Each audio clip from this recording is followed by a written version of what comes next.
Hi అండి. అందరికి నమస్కారం అండి. ఈరోజు ఎంతో టేస్టీగా ఉండే కేసరి పూర్ణాలైతే చేసుకుందాము. తక్కువ టైంలో ఈజీగా ఈ రవ్వ కేసరి పూర్ణాలనైతే ఈ వరలక్ష్మి వ్రతానికైతే ట్రై చేయండి. చాలా బాగుంటుంది. తక్కువ టైంలో అయితే అయిపోతుంది. టేస్ట్ కూడా చాలా బాగుంటుంది. ఎప్పుడు చేసుకునే పద్ధతిలో కాకుండా ఒక్కసారి ఈ పద్ధతిలో అయితే చేసుకోండి. టేస్ట్ అయితే చాలా బాగుంటుంది. ఇక్కడ వచ్చి ఏంటంటే ఒక బాండ్లీ అయితే పెట్టుకొని అందులో 3 టేబుల్ స్పూన్ వరకు నెయ్యి అయితే యాడ్ చేసుకొని సన్నగా తరిగిన జీడిపప్పులను అయితే వేసుకొని మంచిగా ఫ్రై చేసుకోవాలి.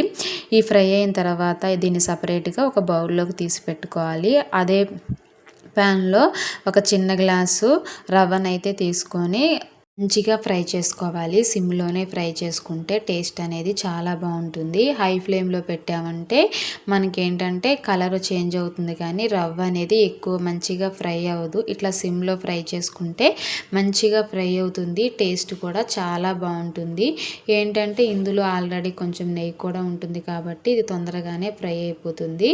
ఇది అయితే మనకి మంచి కలర్ అయితే వచ్చేసింది. ఆఫ్ చేసేసి పక్కనైతే పెట్టేసుకుందాము. అదే ప్యాన్లో ఏంటంటే ఒక గ్లాసు పాలు తీసుకొని, ఒక గ్లాస్ పాలు తీసుకున్నాం కదా, ఆ గ్లాస్తోనే 2 గ్లాసుల వరకు వాటర్ అయితే పోసుకోవాలి. ఇక్కడ ఏంటంటే మనం ఫస్ట్ తీసుకున్న గ్లాస్ ఉంది కదా, ఆ గ్లాస్తో రవ్వ తీసుకున్నాం కదా, అదే గ్లాస్తో ఒక గ్లాస్ పాలు 2 గ్లాసులు వాటర్ అయితే పోసుకొని ఇదైతే ఉడికించుకోవాలి.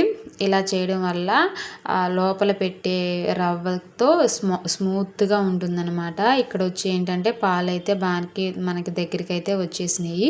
ఇక్కడ ఏంటంటే మనం ముందు రవ్వనైతే వేసేసుకొని ఉండలు కట్టకుండా ఒక గంటె పెట్టి తిప్పుతూ మనం బాగా కలుపుకోవాలి. మనం ఏంటంటే ఒక్కసారిగా పోసేస్తే మనకి ఉండలు కట్టేస్తుంది. దానివల్ల మనకి పూర్ణాలు పర్ఫెక్ట్గా అయితే రావు. మనం ఏంటంటే రవ్వ పోస్తూ తిప్పుతూనే ఉండాలి. ఎక్కడ ఉండలు కట్టకుండా చూపిస్తున్నట్లు ఇలా కలుపుకుంటూ ఉంటే మనకి ఏంటంటే లోపల పెట్టే పిండి స్మూత్గా మృదువుగా అయితే వస్తుందన్నమాట. మనము ఇలా చేసుకోవడం వల్ల మనకి పూర్ణాలు పర్ఫెక్ట్ టేస్ట్తో అయితే వస్తాయన్నమాట. ఇక్కడ వచ్చి ఏంటంటే ఇదైతే మనకైతే దగ్గర అయితే పడింది. ఇందులో కొంచెము యాలకుల పొడి అయితే వేసుకొని బాగా కలుపుకోవాలి. ఇక్కడ వచ్చి ఏంటంటే మనం ముందే పెట్టుకున్నాం కదా, వేయించి పెట్టుకున్న జీడిపప్పు పలుకులను కూడా వేసుకొని బాగా కలుపుకోవాలి. ఇక్కడ ఏంటంటే మనకి కలుపుకోవడానికి మృదువుగా రావడానికి 2 టేబుల్ స్పూన్ వరకు ఇప్పుడే నెయ్యి యాడ్ చేసేసుకోవాలి. నెయ్యి వేయడం వల్ల టేస్ట్ అనేది చాలా బాగుంటుంది. ఇక్కడ వచ్చి ఏంటంటే ఇంకా ఒక గ్లాసు షుగర్ అయితే వేసుకోవాలి. క్లిప్ అయితే మిస్ అయిందండి. ఒక గ్లాసు మనం ఏ గ్లాస్తో అయితే తీసుకున్నామో రవ్వ, అదే గ్లాస్తో ఒక గ్లాసు వరకు షుగర్ తీసుకొని ఇప్పుడు వేసేసుకుంటే మనకేంటంటే మనం ఇలా వేస్తామంటే ఉండలు కట్టకుండా ఉంటుంది. ముందే వేస్తే ఉండలు అనేవి కట్టేస్తాయి అన్నమాట.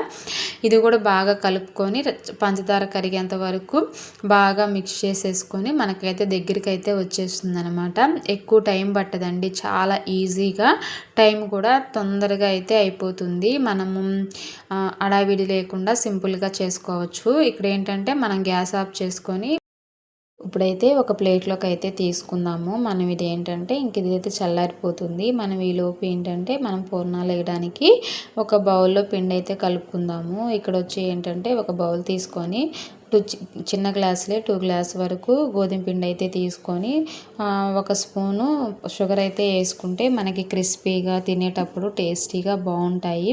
ఒక చిటికెడంతా సాల్ట్ అయితే వేసుకుంటే చాలా బాగుంటుంది. ఇప్పుడు ఏంటంటే కొంచెం వాటర్ పోసుకుంటూ మనం కొంచెం జారుగా అయితే కలుపుకుందాము. మిక్సర్తో కలుపుకుంటే బాగా మనకి బాగా జారుగా అయితే వస్తుందన్నమాట. వీడియోలో చూపిస్తున్నట్టు కొంచెం వాటర్ అడ్జస్ట్ చేస్తూ మనకి కొంచెం థిక్గా అయితే కలుపుకున్నాము. చూపిస్తున్నట్లు కలుపుకుంటే మీకు ఈజీగా అయితే వచ్చేస్తుంది. చూసారా, సింపుల్గా ఈజీగా అయితే చేసేసుకోవచ్చు. మనకి పండగలప్పుడు ఇలాంటి సింపుల్గా చేసుకుంటే మనము ఇంట్లో పనులు కూడా చాలా ఈజీగా అయిపోతాయండి. ఇక్కడ వచ్చి ఏంటంటే మనకి లోపల పెట్టే స్టఫ్ కూడా చల్లారిపోయింది. ఇవైతే కొంచెం చేతికి నెయ్యి అయితే రాసుకొని ముద్దలు అయితే చేసుకోవాలి. మనకి మీడియం సైజులో చేసుకుంటే సరిపోతాయి. మనకి పూర్ణం ఏ సైజు కావాలి అనే దాన్ని బట్టే మనం లోపల పెట్టే పిండిని కూడా ఆ సైజు అయితే చేసుకోవాలి. మనం మీడియం సైజ్ చేసుకుంటున్నాం కాబట్టి చిన్నగా ఇలా ఉండలుగా వేసుకొని పక్కన పెట్టేసుకోవాలి. ఈ రెసిపీ మీకు ఎంతమందికి తెలుసో కామెంట్ అయితే చేయండి. ఒక్కొక్కరు ఒక్కొక్క పద్ధతిలో చేస్తూ ఉంటారు కదా, ఒక్కసారి ఈ పద్ధతిలో కూడా ట్రై చేయండి, చాలా బాగుంటాయి తినేటప్పుడు.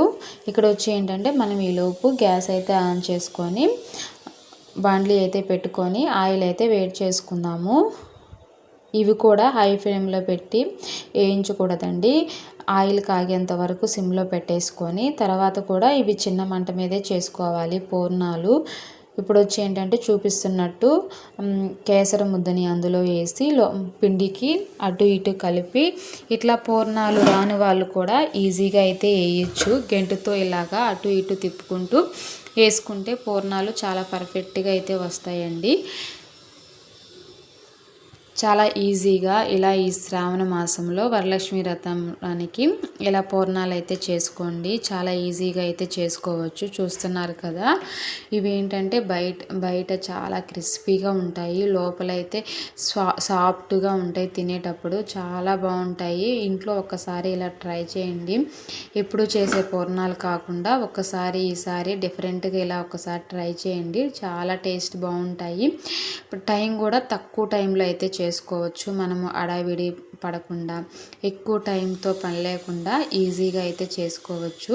ఇవేమి మనకేమి అంటుకోవు, ఈజీగానే చేసేసుకోవచ్చు. చూసారా ఎంత ఈజీగా అయితే వచ్చేసినాయో. టేస్ట్ కూడా చాలా బాగుంటాయండి. ఒక్కసారి ఇలా అయితే ట్రై చేయండి. మా వీడియో ఎలా అనిపించిందో కామెంట్ చేయండి. మా వీడియో నచ్చితే లైక్ చేయండి, షేర్ చేయండి. బేబీ లాగ్స్ని సబ్స్క్రైబ్ చేసుకొని సపోర్ట్ చేయండి.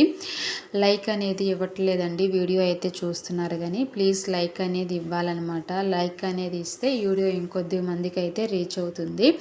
ఫైనల్గా ఇలా పూర్ణాలు అయితే రెడీ అయిపోయినాయి. చూసారా ఎంత బాగున్నాయో. చూడ్డానికే కాదండి, ఇవి తినడానికి కూడా పర్ఫెక్ట్గా అయితే ఉంటాయి అన్నమాట. ఏంటంటే ఇలా పూర్ణాలు రాని వాళ్ళు కూడా ఇలా ఈజీగా వేసేసుకోవచ్చు. Thank you for watching friends. Bye.